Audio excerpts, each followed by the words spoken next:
Hi there, I'm Kelly. Welcome to my channel. Today I'd like to talk about solo cruising. Specifically, I'd like to talk about what solo cruisers are expected to pay for their cruise and what solo cruisers might run into while choosing a cruise and choosing a cabin. Now, if you're not new to solo cruising, it's no surprise or mystery that solo cruisers are often asked to pay a solo supplemental fee. If you're choosing a standard cabin, not a solo cabin, but a standard cabin, you will be charged as if two people are using that cabin.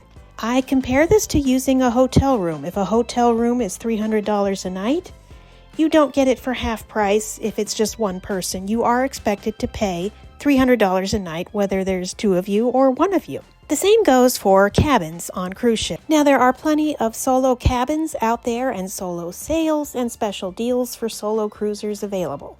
However, that is a separate conversation. In today's video, I want to focus on instances where the solo cruiser and charged not only a double solo supplement fee, but they are being charged significantly more than if two people were using the same cabin. And sometimes when I'm shopping as a solo cruiser, I am told by a cruise line that a certain category of cabins are completely sold out. But if I book myself as a couple, suddenly those cabins become available. Is this a situation where a business can do whatever it wants and we can pay for it or not pay for it and that's the end of the discussion? Or is this an instance where maybe some cruise lines are sending a very strong message that solo cruisers are not wanted? I've got some examples lined up to show you what I mean and to open the conversation. So let's get started. Okay, let's start things off by looking at a normal solo supplement fee. Now, let me make it clear, I don't mind paying a solo supplement fee. I don't mind paying the same price for a full-size cabin that a couple would. I do mind being charged significantly more than a couple would for the same product. But in any case, here's an example of what I would consider a pretty basic and expected solo supplemental fee that I think is pretty fair. We're going to look at Princess Cruise Lines for this example, and overall I have found in my search that Princess and Carnival tend to be very fair. So we're going to go to the Princess website. It's going to go ahead and walk you through a search on my computer. And we're going to choose this 6-day Western Caribbean with Mexico in February on the Regal Princess. It's being advertised as $369 per person for an interior. Now we're going to select room type for 2 guests. And we're going to go ahead and choose a balcony, which is being advertised at $659 per person. We're going to skip all of the extras they're advertising and just get straight to the price for 2 guests. Now, as you can see, each guest is charged port fees and taxes, and for 2 guests for this balcony room, it is $1,594. Now we are going to go back and see what it will cost for 1 traveler in the same room. So we go back, we hit 1 guest, same cruise, we just change the number of guests to 1. We're going to choose that same balcony room, which is now being advertised at $1,318 per person. We go through the same steps as before, skip all of the extras for now, get to our total. And as you can see, the total for 1 traveler is $1,456. So let's compare. 1 person can have this standard size balcony room for $1,456, or 2 people can have this room for $1,594. Now the difference there is the port fees. In my humble opinion, this is very fair. You're being asked to pay the same price for a full-size cabin that a couple would. It comes out equally. You are not being penalized for being a single traveler. In my mind, this is perfectly reasonable, and that's not what I'm here to talk about today. I just wanted to show you what a normal solo supplement fee looks like, and that they do exist out there. And now I'm going to take you over to Celebrity and show you quite a difference in their solo supplemental pricing. So we're going to go over to the Celebrity website and randomly choose a cruise. We have chosen 7 nights on the Constellation. We're going to choose a veranda, just a basic standard veranda. We need 1 of them, please, and we're going to book it for 2 people. It is being advertised at $1,444 each. So it should be about $3,000 when it's all said and done. We are going to choose the middle category here, a plain veranda stateroom, being advertised now at $1,464 per person. We are going to take the first room they offer us, click yes, and our total, still at $1,464 per person, comes out to $3,284.62 per couple. If a couple booked this room, that is what they would pay. Now we're going to go back and book this same exact room as one person. Okay, we want one room. We're going to make it for one person. Now this same exact room is being advertised, instead of $1,464 per person, it is $4,296 for one. That is a big difference. So if we book this room for one person, cruise only, the total comes out to $4,532.31. That is a difference of $1,247.69. Now, as you can see, that is far more than one person paying double and matching what a couple pays for that room. A couple can have that room for $1,200 less than a single person can have for that same room. Let's look at one more example of a solo being charged far more than a couple for the same room, and then I'm going to move on to showing you examples where cabins are being presented as sold out for the solo traveler, when in reality they are available for couples. Okay, we're back on Celebrity. We're shopping around, and this time we're going to choose this cruise on the Celebrity Ascent to Greece. We're going to choose the very first date available in July. And this time, we're going to choose an ocean view room. Now, the ocean view room is being advertised at $17.99 per person. We're going to book one room, and we're going to book it for two. Still being advertised at $17.99 per person.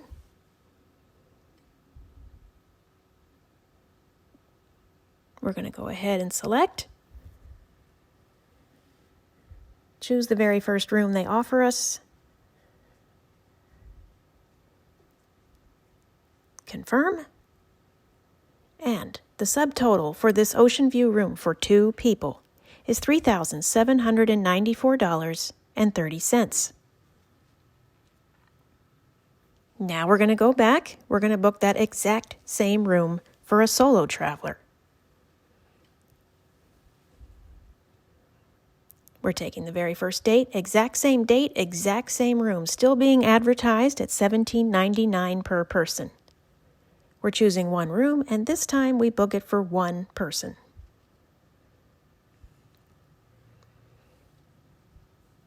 Now remember, the total to beat was $3,794, and already you can see the base price before taxes and fees is $5,280.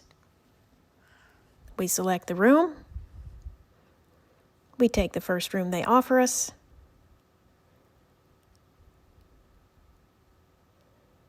We confirm. And the total here is $5,378.65 for a solo traveler. So just to recap, two people can have this room for $3,794.30. One person wanting this same room will pay $5,378.65. That is a difference of $1,584.35.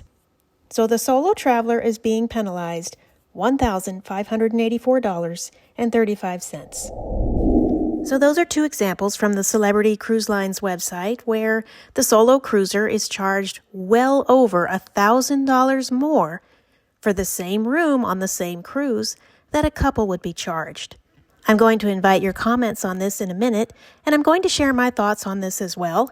But first, I want to show you a couple of examples similar to this from the Royal Caribbean website, where the solo cruiser might run into a few discrepancies from what a couple might run into when shopping for a cabin. First of all, look what happens when I go shopping for this particular cruise. I'm over on the Royal Caribbean website. I'm going to take this 12-night cruise called Discover the Canaries. We are going to choose a date in June, and we're going to choose an interior room. It's being advertised at $13.72 per person. We want one room for 2 people.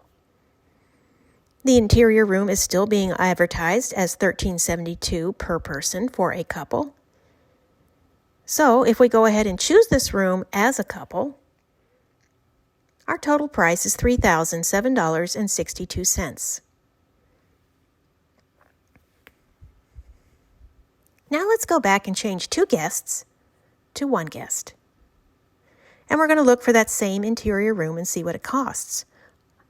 Okay, now the interior room is being advertised at $27.26. However, when you click interior room, all of a sudden a basic interior room is gone. And all that's offered are these 2 choices, starting at $48.48. So a couple can have an interior room, but a solo cannot. A solo has to choose one of these special interior rooms. And if we go ahead and choose that room, we are looking at paying $4,979.81. So to sum up, a basic interior cabin was available if you were registering as a couple. However, that same basic interior cabin was not made available for a solo cruiser. A solo cruiser was instead only offered a connecting interior with a virtual balcony or an interior with a virtual balcony. Both were priced at $4,848. So a couple can have a basic interior room for a total of $3,007.62. A solo will not get that same interior room, but they will end up paying $4,979.81 for their cabin, which means the solo pays $1,979.19 more than a couple for an interior room. Okay, one final example, and then I'm going to turn the conversation over to the viewers out there. We're going back over to Celebrity Cruise Lines website. We're going to choose this 7-night cruise on the Celebrity Apex. We want a veranda room, a full-size veranda room, which is being advertised at $15.12 per person. We're going to take one room for 2 people. Okay, that veranda room is still being advertised at $1,512 per person. So if you book this veranda room as a couple, your subtotal is going to be $3,360.58. Maybe as a solo traveler, you're willing to pay that much to have a standard size veranda, so you're going to go book that same room for yourself. So let's do that. Let's go back to this same cruise, 7 nights on the Apex. That's the one we want. We want one, and this time we want it for 1 person. And guess what happens? Suddenly, that veranda category is completely sold out. So to recap, if you would like to book a standard size veranda room on the Apex for this cruise as a couple, that's fine. If you would like to book that same room for that same cruise as a solo traveler, no. You are not given that option. The veranda rooms are closed for solo travelers. Again, is it just me, or is there a strong message being sent here? Solo cruisers are not wanted. And if you do board our ship, we're going to charge you significantly more than everybody else. Okay, time to turn this conversation over to the viewers out there. Let me say a few things before you write your comment. Number 1, the examples I'm showing here are not indicative of every single cruise from Celebrity Cruise Lines or Royal Caribbean. I have found many cruises on both of those websites where the standard supplement fee applies. The solo supplement fee is reasonable, it's fair. Sometimes you can get a room for even less than a couple pays. However, when I do find a discrepancy, it is huge. Now, I only shop mainstream cruise lines like Holland America, Carnival, Princess, Royal Caribbean, Celebrity, and by far, Royal Caribbean and Celebrity are the ones I have found the most examples where solo cruisers are gouged well over $1,000 for the same room that a couple might want, or they are denied choosing a room because they are told it's sold out. Next, let me just say that I understand there are a lot of people watching this video who don't understand why this is even a conversation that needs to happen. Business is business. No one's forcing you to go on a cruise. These are first world problems, all that stuff. I agree, I understand. However, I still think that among the solo cruiser community, this is worth a conversation. So here's my question to you. What are your thoughts on being charged well over $1,000 to use the same room that a couple could get for much less? What are your thoughts on being told a category of rooms is sold out when in reality they are available if you're a couple or a family? Is this an example where a business is a business? They can do whatever they want. We can take our cruise dollars there or not, and that's the end of it. Is this a situation where it makes sense that a cruise line would charge a solo cruiser more? Because after all, a solo cruiser is not going to be spending twice as much in the casino, in the spa, in the gift shops. A solo cruiser is not buying 2 beverage packages, 2 dining packages, 2 sets of shore excursions. Where is the limit? And is there one? If you are a solo cruiser and realize you would have to pay significantly more than a couple, would you go ahead and buy it anyway? Or would you take your dollars somewhere else? Does this go back to the shutdown and cruise lines are trying to make up for the losses they took on while that was happening? Is it appropriate to discuss as fair or not fair? Or is it just plain business? Here are my personal thoughts. First of all, yes, cruising is totally optional. No one's making me take a cruise. If I don't like it, I don't have to go. Secondly, this hurts my heart because Royal Caribbean and Celebrity Cruise Lines, they're my favorite. I love cruising with them.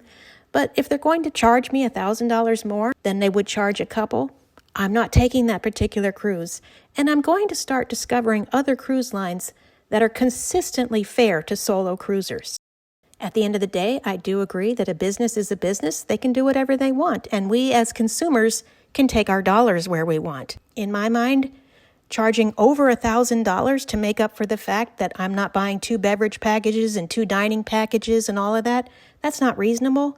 First of all, I don't buy those things anyway. Secondly, I'm eating less food, I'm taking up less water, 1 less chair in the theater, and at the end of the day, is my money not as good as everybody else? Why should a solo cruiser not pay the same as a couple? And let me just say again, I'm well aware that solo cabins exist for solo travelers and there are solo supplement sales and all of those things. Today's video is really about booking a standard cabin for 1 person. There are times you want that full-size cabin in a specific location or you want to treat yourself to a suite. So now I welcome your thoughts. And let me just say, I welcome conversation. I think this is worth a reasonable and friendly discourse among us solo cruisers. If you're going to come here and say that cruising is stupid and no one should be cruising anyway, I would just assume you don't do that. But of course, you're welcome to do what you want. Let me know what you think about the whole subject of today's video. Let me know if you've run into any of these situations with sold out cabins or super high supplement fees. Let me know what you do about it, how you feel about it, and how you treat cruising as a solo cruiser.